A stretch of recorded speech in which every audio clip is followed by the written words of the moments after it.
Boker Tov, Boker Or, Chodesh Vora, Hanouka Samer, Bezrat Hashem. Ce matin, nous poursuivons notre étude sur la halachot de Hanouka. Vous savez que tous les jours de la fête, nous lisons la paracha des Nessiim. Les Nessiim sont les chefs de tribu qui ont approché un korban pendant l'inauguration du Mizbeach.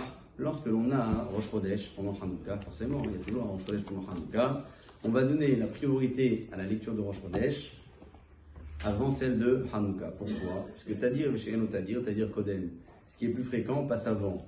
Voilà pourquoi la paracha de Rosh Chodesh, qui est habituellement coupée en 4 montées, est coupée ce matin en 3 montées uniquement.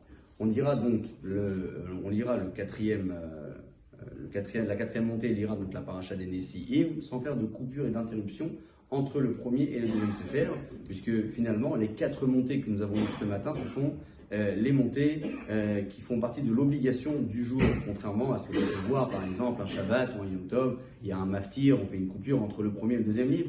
Là, ce sont des montées qui sont indirectement liées parce que toutes les 4 font partie de l'obligation du jour.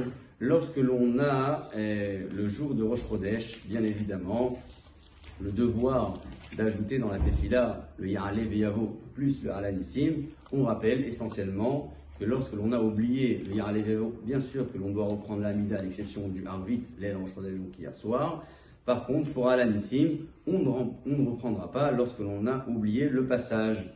Tant qu'on n'a pas dit le Atov, Shinkrol, Chana et Leodot, on pourra reprendre en arrière et dire le Alanissim. Si nous sommes arrivés à la fin de l'Amida, on pourra insérer le Alanissim dans les Lokai Nitzor en disant Modi Manachnu Lefanecha Alanissim, Alanfilot, etc.